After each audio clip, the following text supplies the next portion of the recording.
All right then. All right. Welcome back to the channel. God bless you. I hope all is well. I hope you had a great weekend. I hope you had a great Lord's Day. I hope you had a great everything. I got to be honest with you. We had a great weekend. We had a great weekend. So on Friday, we went to a local baseball game, and it was Star Wars night, and there was going to be a costume competition. And my 3 kids won the Star Wars costume competition. It was amazing. Absolutely amazing. It was a crowd applause kind of rating system. And our kids just completely dominated. They were very into it, too. They posed right when it was our turn, things like that. Although there is some controversy in the competition because what you're supposed to do is go out and separate by family. But then there were 2 kids that their mom, I guess for whatever reason, didn't want to come out with the kids, and they just kind of stuck with our family, even though they were told not to. They came with us, so the crowd thought we were all together. And they had good costumes too. Let's just face it. One of them was Chewbacca, and the other one was like a stormtrooper. But I think we would have won anyway. We had an X-wing pilot. We had Luke Skywalker with an epic lightsaber and Boba Fett. But, hey, even with the controversy, I'll take it. We'll take it. We'll take the victory. In any case, we are going to do more of this racial reconciliation good faith debate. This debate is something, man. I was kind of mean to this Yancey guy, but honestly, he deserved it. He was making no sense at all. It's like it's almost like he has no public speaking experience whatsoever, which maybe that's the case, and so maybe it's not his fault. When I first started doing public speaking, I probably sounded awful, but I think it's a combination of he's not very good at public speaking, and also his thinking on these issues is just haphazard and it's just nonsense anyway. So I guess you have to be extra good at public speaking to present nonsense in a way that makes sense. Does that make sense? If you're going to present nonsense, you have to be really smart to make it sound like it makes sense. And unfortunately, he's just not very good at it. So his nonsense sounds even worse because he can barely string 2 sentences together. This guy was also talking a bunch of nonsense, but he was definitely sharper. So far, this guy over here with the Adidas shoes is winning.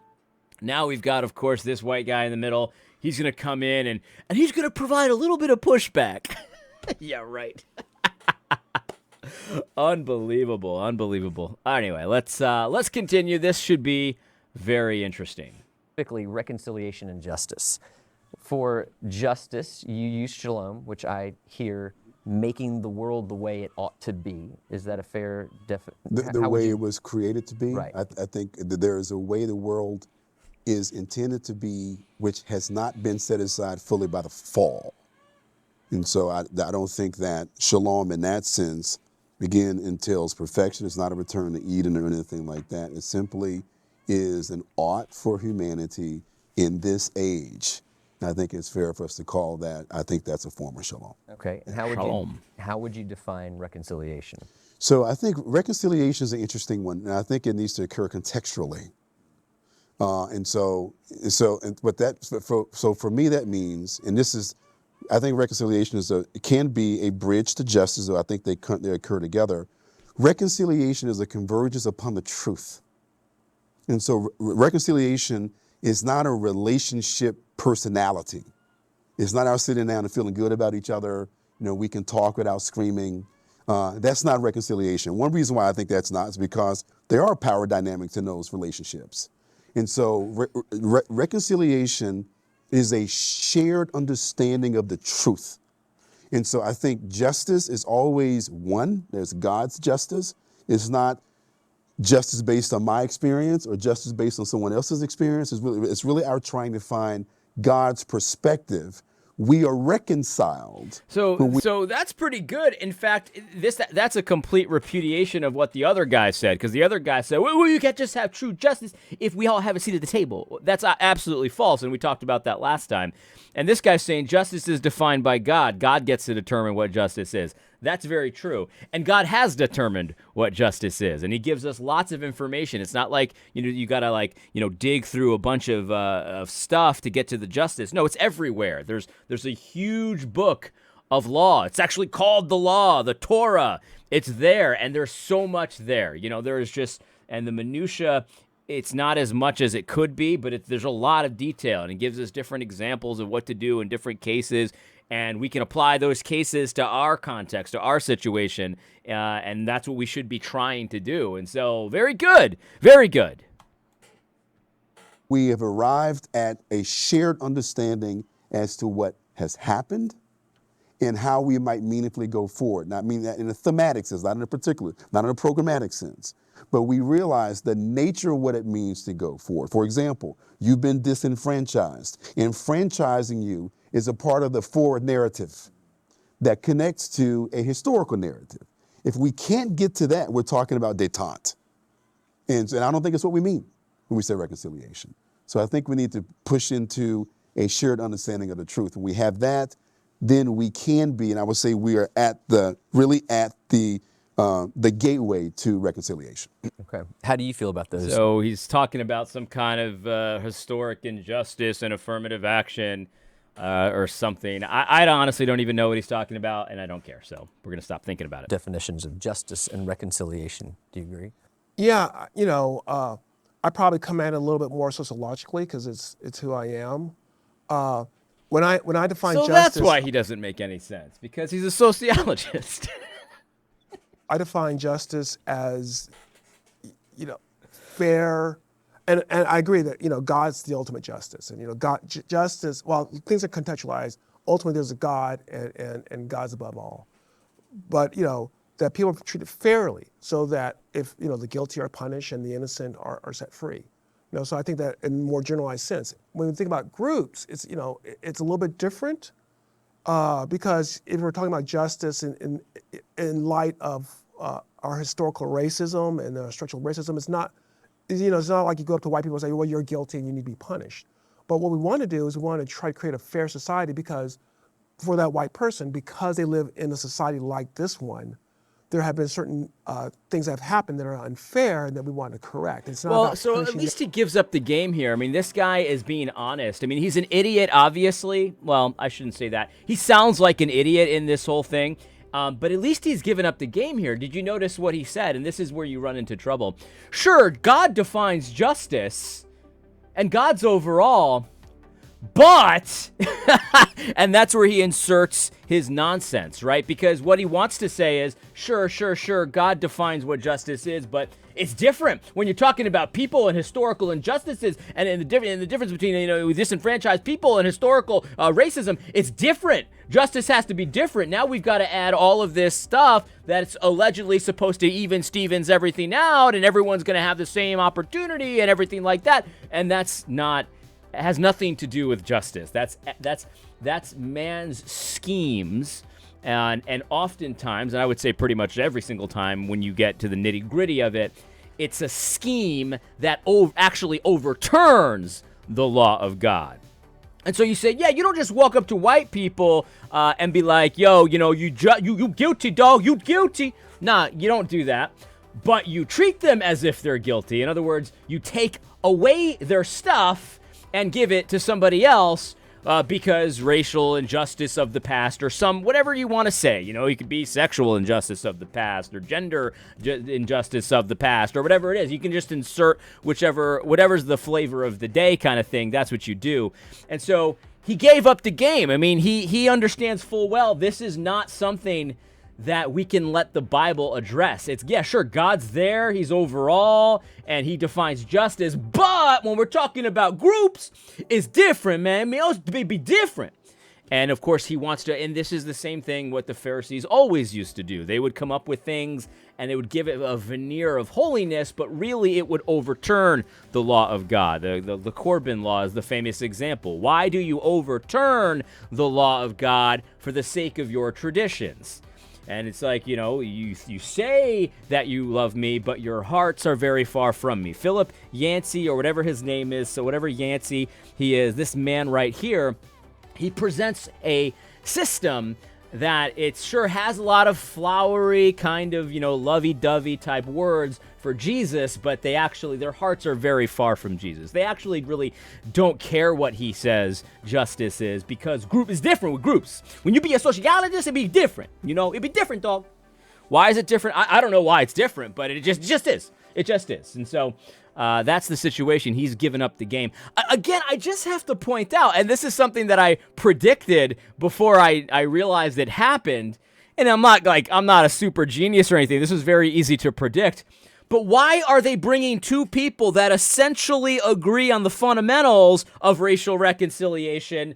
Why are they bringing them in to debate? It just doesn't make any sense. Sure, there's some nuances here, and there's some things. I might want to quibble. I'm a little bit of a sociologist, of course, but these people agree. Does Gospel Coalition even know what a debate is? Yes, they do know what a debate is. They're just very subversive. If you ever needed evidence of the subversive nature of Gospel Coalition, just look at the true racial reconciliation debate that they put out for good faith debates. It's not a debate, and it's not in good faith. In fact, all of these debates, they're not debates, and they're not in good faith. Maybe with the exception of that one about abortion, but even that one just had its moments where, the conservative gives up everything, and the liberal, just stands, tough and whatever, and it's just so subversive. Gospel Coalition is the single most subversive Christian ministry in reform circles that exists. And that's saying a lot. That's quite a trophy, because there are quite a few subversive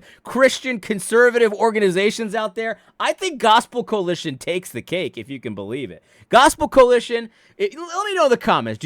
What do you think the most subversive organization in conservative, sort of like reformed-ish Christianity? I think Gospel Coalition just might be it. It's just real. It's just everything they tell you. It's essentially the opposite of what they're actually doing. Good faith debate. My goodness gracious. It's just it's Orwellian. It's Orwellian. Anyway, look at this picture here. I gotta screen cap this one. This is good stuff right here. Anyway, 19th. Okay, here we go. Let's just continue. That person. I think that's a misconception that some people have, that when people talk about justice, it's about, you want to punish white people. No. Now, once again, I don't want to punish white people, though, but I do want to create a situation for black people that's going to require that I take away from the white people. Yeah, you could call it whatever you want. Punishment, equity, whatever it is. It's the same thing, though. It's the same thing. If you're taking stuff from white people to give it to black people, then you're punishing white people. So I don't care if you want to describe it as that. That's what it is. If you're taking opportunities, actively taking them away from white people in order to provide some kind of equity, then you are actually punishing white people, despite despite what you want to call it. I mean, you can use different semantics, but that's what it is. And it's open season on white people now. And I know that doesn't make you look good, but it's the fact. It's the truth. It's the absolute truth. It's open season on white people because of people like you. You're the ones that make it open season on white people, and so this is your fault. So I know you've got a lot of a guilty conscience. We're trying to walk back from that. It doesn't matter though. Like, no matter how much you walk back from it, your conscience is gonna stay guilty because you're guilty. My concern, and that's a gift from the Lord. That feeling that makes you want to step back from. So I'm not punishing white people. That feeling that you have, that's a sign that the Lord is still working on you, because the people that are given over, they don't care about this. They don't have to walk back those kinds of statements.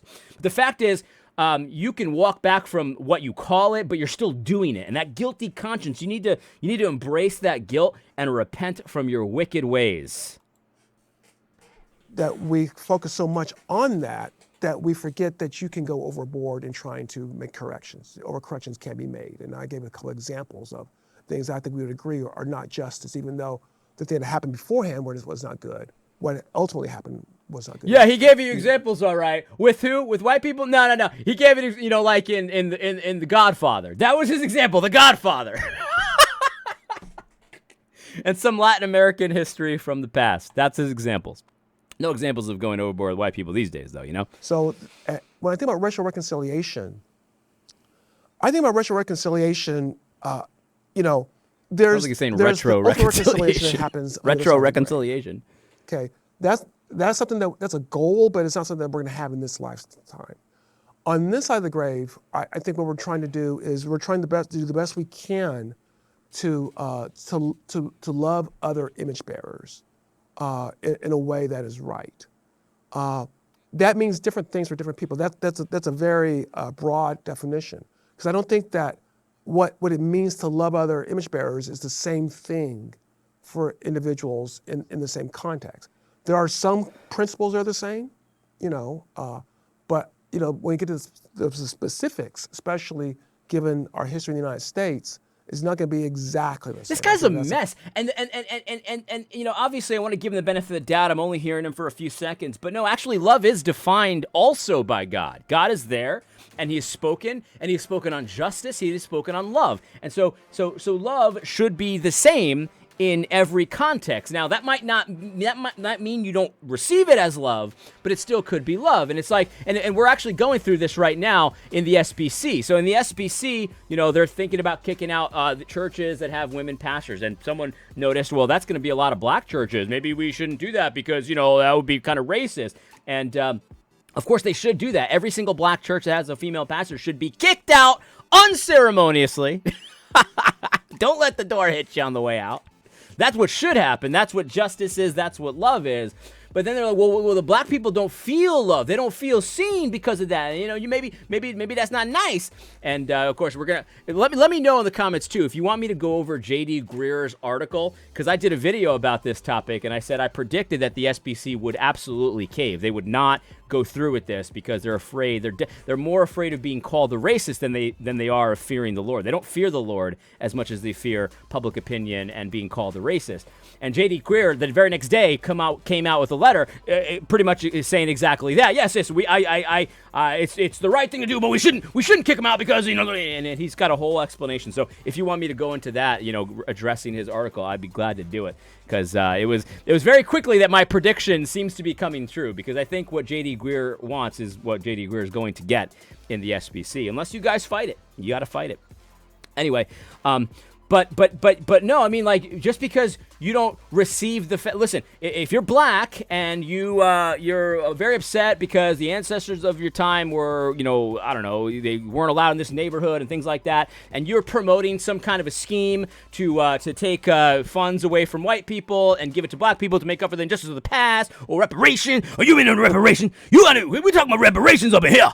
If you're doing that and I say, no, you're in sin, repent, what I'm doing is loving. I'm loving you because I don't want you to cave into your sin. I don't want you to give in to covetousness. I don't want you to give in to stealing. I don't want you to do that.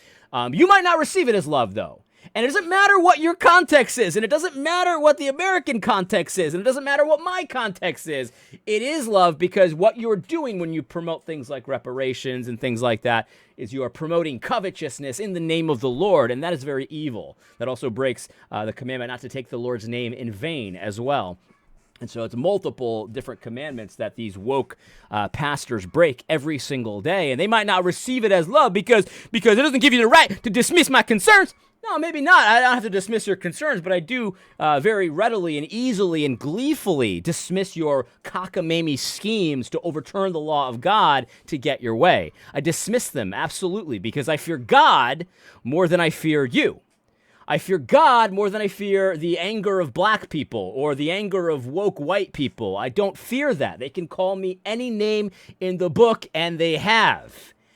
And I laugh at them. That's the thing. That's the difference between me and J.D. Greer, because me and J.D. Greer, we both know the right thing to do, right? J.D. Greer knows what's right. He said so in his article. And I know what's right. But the difference between J.D. Greer and myself is I don't care if someone writes an article in a newspaper and says A.D. Robles is a radical anti-Semitic racist. If that happened to me, I would fire up the video camera and laugh my way through the article. And I would have a great time. I might even light up a cigar and just really enjoy it, because that would be an opportunity to thank God for the opportunity to be slandered for his name. But J.D. Greer, because he doesn't fear God as much as he fears public opinion, the minute someone wrote an article like that, he would be out there backtracking, saying, sorry, I apologize. And he wrote a whole article just to kind of end around that. So I'm not racist. I'm not racist. That's the thing. That's the thing. And so, if you want to know who loves guys like Yancey, it's the guys that are actually standing up to Yancey and saying, no, the fact that you're black and you have black ancestors and your black ancestors were oppressed, and I'm sure they were, does not give you the right to promote nonsense and cockamamie schemes that overturn the law of God in 2023. None of that does. And so if you don't like it, you need tough luck. Tough luck. That's it. Tough luck. Something that's key. Look who When we loves get you. there, It's though, this guy. I'm the guy who's got your best interest in mind. I don't know about these other guys because this guy's about to say what you just said was helpful. I'm pretty sure it wasn't. That guy doesn't have your best interest in mind. He wants to look good. We have to. I don't want George Yancey to say, here's what needs to be done, because George Yancey is biased.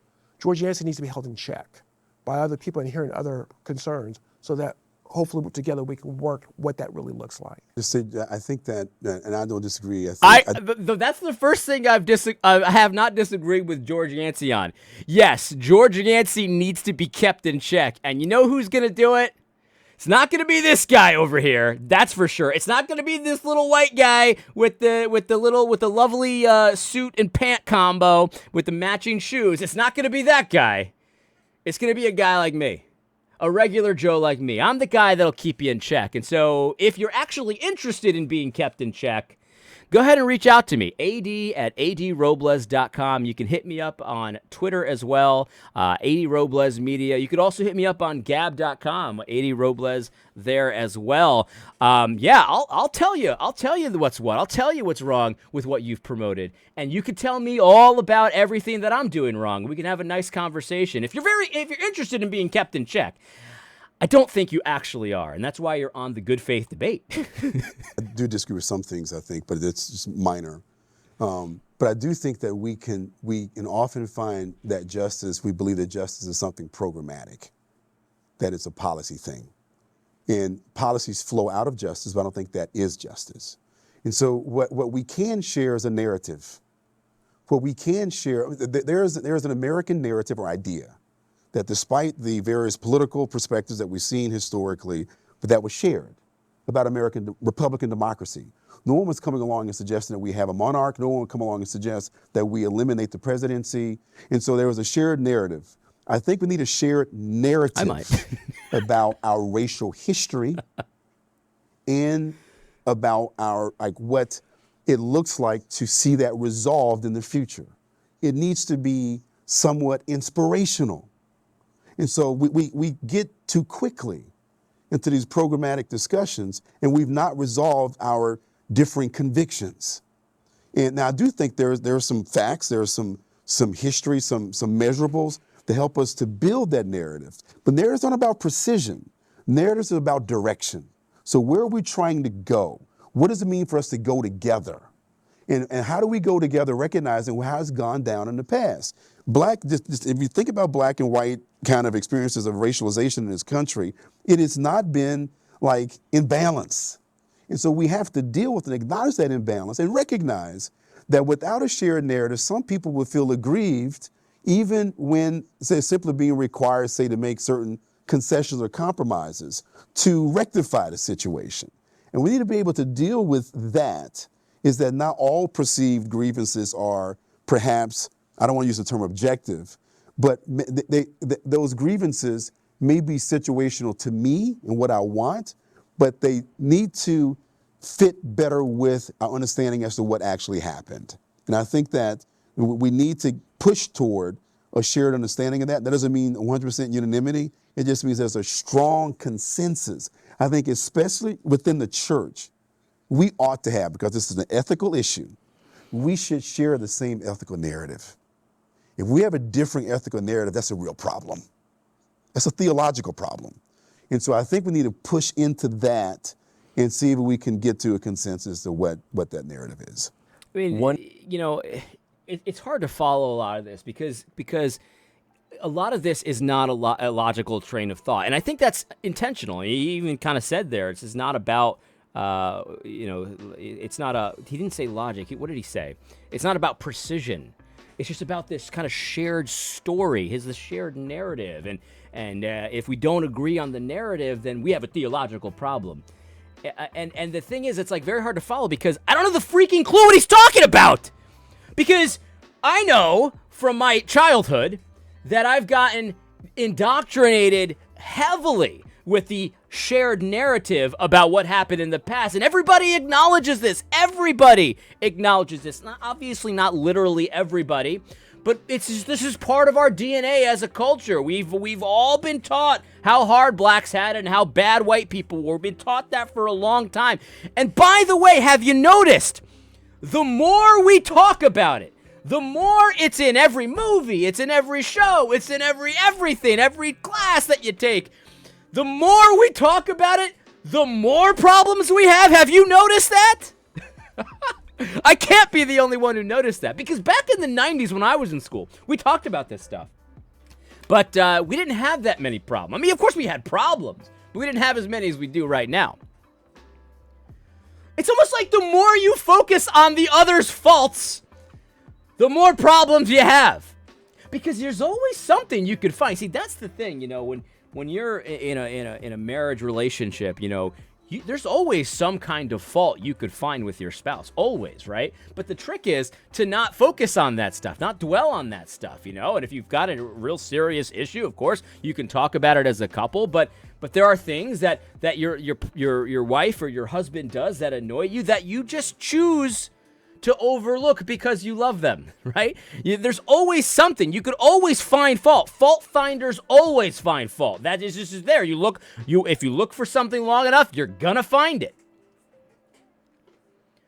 But obviously, love doesn't hold. Listen, do I have to pull up the verse? Here you go. This is the theological problem, man. This is a theological problem. You don't get this. Charity suffereth long, and is kind. Charity envieth not. Charity vaunteth not itself, is not puffed up, doth not behave itself unseemly, seeketh not her own, is not easily provoked, thinketh no evil, rejoiceth not in iniquity, but rejoiceth. Let's read it in non-King James. I wanted to pull it in the King James because I wanted to be cool, but hey. Love is patient. Love is kind. It does not envy. It does not boast. It is not proud. It does not dishonor others. It is not self-seeking. It is not easily angered. It keeps no record of wrongs. Love keeps no record of wrongs. Love does not delight in evil, but it rejoices with truth. It always protects. It always trusts, always hopes, always perseveres. In the church, my friends, you talk about the church and how we have to have this shared narrative or things like that. It's the imprecision of it is the point. They want it to be imprecise because if you bring the law of God into it, you know that this man's scams and the other man's scams are unbiblical. They overturn the law of God for the sake of their own group. That's what they do. They overturn the law of God all the time. So you don't want to bring precision of the law into it. You want to bring this idea of this narrative. And the other point of the imprecision is that there's always something because these people are fault finders. These people are fault finders. So you don't want to say racism will be over if X happens because once X gets accomplished, you still want to be able to talk about racism because you're covetous, because you hate your neighbor. And so you never want to put any precision on it because you always want it to be an option to continue your grift, to continue your scam. That is not what love does. In the church, if we cannot keep no record of wrongs in the church amongst groups of people that their grandpappy might have done something to your grandpappy, but you don't really know because it's just a narrative. If we can't get over this and look beyond the faults of others, then we have no love. And that's a theological problem. It's not this thing. There's no verse in the Bible that says if we don't share a narrative of the collective economic disparities and like none of that. There's no verse in the Bible that talks about that. That's just something he made up on his own. He's saying that if we don't have a shared narrative, we got a theological problem. No, but I'll tell you what the Bible does say. The Bible does say love does not keep a record of wrongs. And that's it. You can defeat this. My book, by the way, is all about how you can defeat the woke church movement with simple verses, simple truths from the Bible. This is not complicated. These people make a career out of pretending it's complicated, but it's not complicated. I'm here to tell you that this is what love requires. This is what the Lord requires. To not keep a record of wrongs. There's not shared narrative nonsense or any of that. In any case, we've been at this for half an hour. This has gone overtime. I hope you found this video helpful. Por ti es puro fuego. Fuego, mi amor por ti es puro fuego. Fuego, puro fuego es mi amor.